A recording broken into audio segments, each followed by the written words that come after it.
بسم الله الرحمن الرحيم. السلام عليكم ورحمة الله وبركاته. How are you, my students? I hope that you're happy and healthy and ready for today's lesson, which is Unit 4, Speaking. But before we do that, let's open our workbooks here, page 114. Now, open your workbooks, page 114 to exercise G. Exercise G here. So exercise G, imagine you were in these situations. So we have some situations here. Answer the questions using hypothetical conditionals or past hypothetical conditionals. So we have two done here. So you are at the mall, you see your four-year brother take a small toy and put it in his pocket. What would you do? You are at the mall, you see your little brother, who is 4 years old, take a small toy and put it in his pocket. What would you do? So the answer, I would take him aside and explain to him why it is wrong and make him put it back. So this is the correct thing, the ethical, the moral thing to do.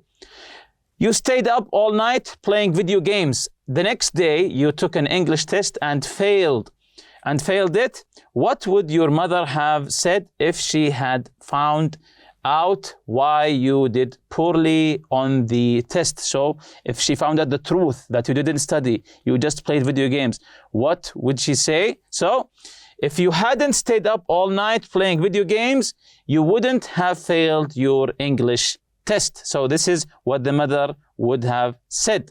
She would have said what? If you hadn't stayed up all night playing video games, you wouldn't have failed your English test. So let's take number one now. Your parents bought you a new cell phone. You're really excited and decided to show it to your friends. As you're going to meet your friends, the cell phone falls out of your backpack into a busy street. A car runs over it and smashes it into pieces. What could you have done differently?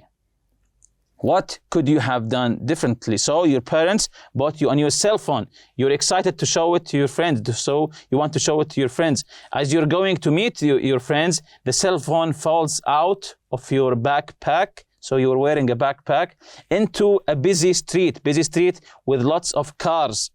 A car runs over it and smashes it into pieces. So what do you think that you could have done differently to prevent your phone from from being run over by a car? So what would you have done differently? You can answer with, of course, this would be hypothetical because in the real world, your phone is broken now. So what would you have done? So let's see. Of course, there's no right or wrong answer as long as you answer it using a hypothetical conditionals or past hypothetical conditionals. So I would have put the phone in my pocket, and the if clause is implied, of course. I would have put the phone in my pocket. So instead of putting the phone in my backpack, I would have put the phone in my pocket. So, and the if clause here is implied because we know what the if clause would be. So, I would have put the phone in my pocket. Number two, what would your parents have said once they found out about the cell phone? What would your parents have said once they found out about the cell phone? So, what do you think the answer here would be? If they found out about the cell phone, so the correct answer here, they would have said that it's okay. Maybe they'll buy you another one as long as you are safe. So, they would have said that it's okay. And also the if clause here is implied. But if you want to write it, you would say, if my parents find out about the cell phone, they would have said that it's okay. So number three, you are eating dinner at a nice restaurant. When it's time to pay, you realize you don't have your wallet with you. What would you do? You're eating dinner at a nice restaurant Of course, nice restaurant, it means it's a little bit expensive here. When it's time to pay, you realize you don't have your wallet with you. What would you do? So when you wanted to pay, you realize that you don't have your wallet, you forgot it at home, for example. What would you do in this situation? So let's see one of the correct answers here. I would have called my friend to come and pay, then I pay him later. So I would have called my friend to come and pay, then I pay him. I will pay him later. And also here the if clause is implied, because you say if I forgot my wallet when I'm at a restaurant, I would have called my friend to come and pay. Number 4, you're shopping in the mall, you accidentally knock over a glass and it breaks. Nobody saw you. What would you do? So you're shopping in the mall, you're walking, and you accidentally knock over a glass. And when the glass fell down on the floor, it breaks. And nobody saw you do it. No one noticed. What would you do? Nobody noticed that you broke the glass. So would you walk away or go tell the owner of the shop of what you did? So, of course, all of us would take the ethical way. I would have told the owner and pay for the damage. If I accidentally knock over a glass and it broke, I would have told the owner and pay for the damage. Of course, this is the moral, the right thing to do. Number 5, you are shopping in the mall. You accidentally knock over a glass and it breaks. You don't think anybody saw you do it, so you walk away. As you are leaving, a security guard stops you and makes you pay for the damages. If you had it do over, what would you have done differently? So this is another situation almost the same as the first one. This one, you knock over a glass, you noticed no one saw you, you think no one saw you, so you walk away. This is unethical, of course. As you are leaving, a security guard stops you and makes you pay for the damages. So you thought no one saw you, but in reality, the security guard did. If you had it to do over, what would you have done differently? So you thought no one saw you, but the security guard saw you. As you were leaving, he came to you and say you have to pay for this. If you had to do it all over again, would you have done something differently or not? So let's check what I've written here. I would have told the owner and pay for the damage. Same answer as the previous one. If you had to do it all over again, what would you have done differently? I wouldn't walk away. Of course, I wouldn't walk away. I would have told the owner and pay for the damage, pay for the broken glass. Number 6 here, you're taking a test in chemistry class. You studied hard for it. You know your best friend didn't study at all because he stayed up late last night watching television. You see him cheating on the test. What would you do? What would you do? So while taking a test, you notice your friend is cheating. What would you do? Will you tell on him or tell the teacher, blow the whistle, if you remember? So we have different answers. I would have done nothing, but after the exam, I would have told him it's wrong to cheat and maybe make him go to confess to the teacher. Maybe he'll give him a second chance. So while taking the test, I would have done nothing, but after the exam, I would have told him it's wrong to cheat and maybe make him go and confess what he did wrong to the teacher. Number 7, you're walking out of the mall and you see a small pile of money. You pick it up and count it. There's over 50 riyals. There are a lot of people around, but you don't think anybody saw you pick it up. You see a woman near the entrance of the mall checking her pockets and looking nervous. So it looks like that she lost her money. But you aren't sure if the money belongs to her.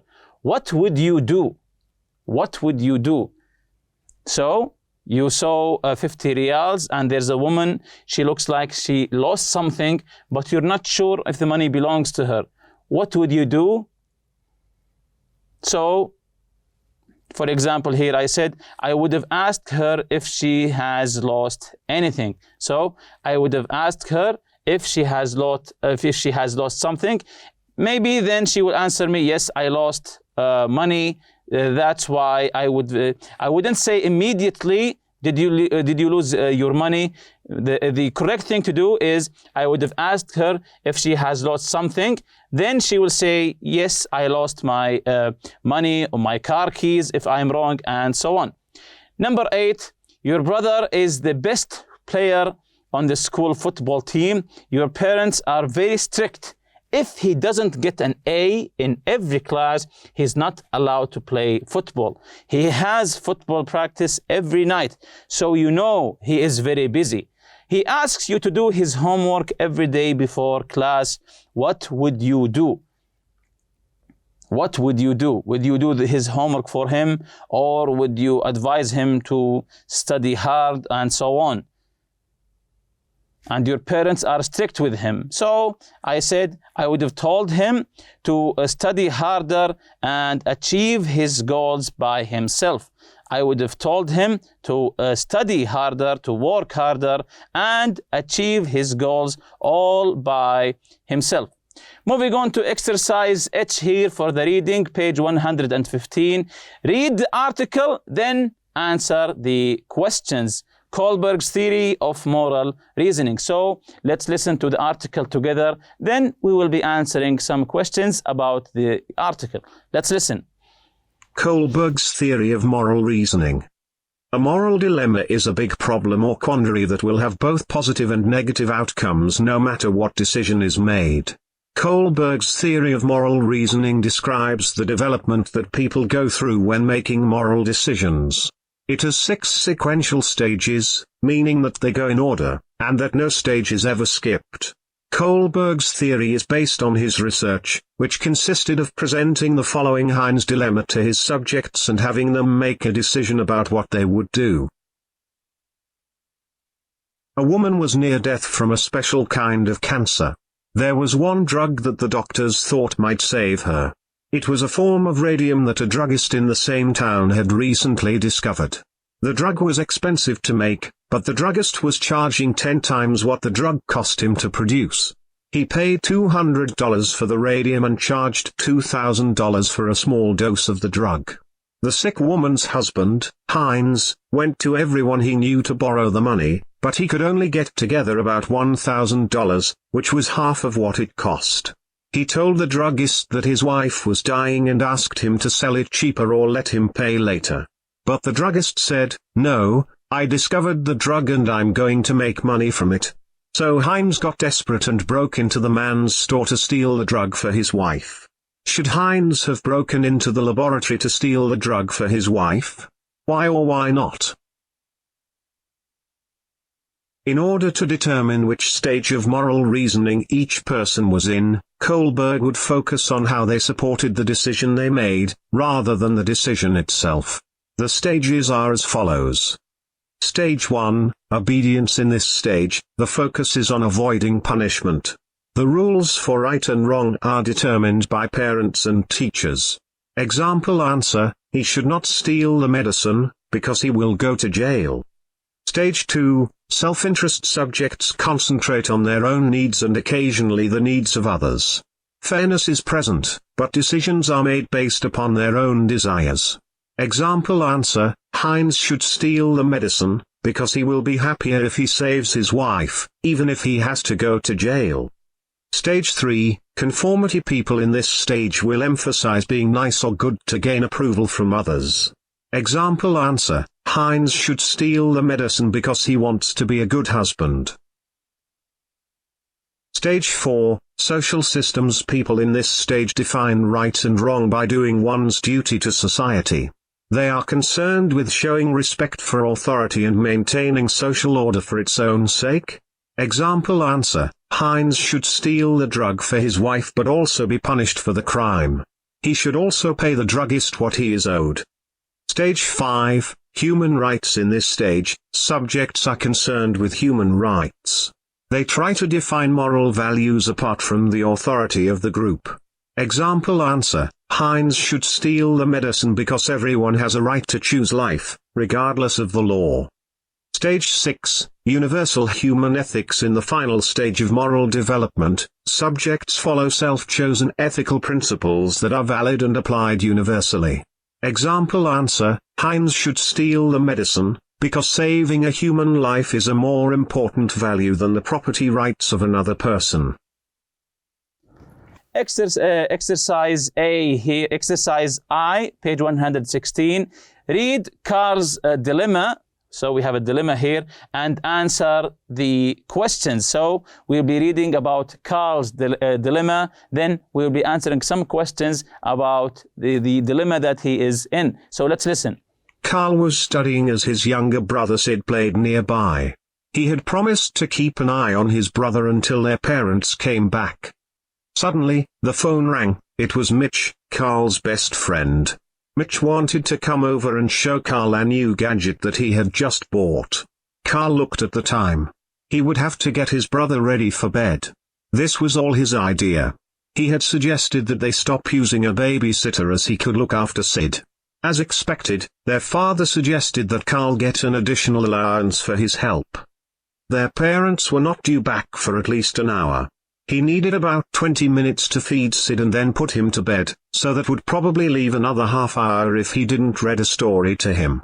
But without a story, Sid would probably refuse to go to sleep. He could, of course, give him that model car that he liked so much. It had small parts and it wasn't supposed to be safe, but Sid was very careful with things like that. A prized model car for a story, was it a good deal? But he did want to see Mitch's new remote control for his game console. He was interested in using his extra allowance to buy one himself. He decided to give the car to Sid. By the time he made up his mind, Mitch had arrived. Carl realized that he hadn't fed his brother.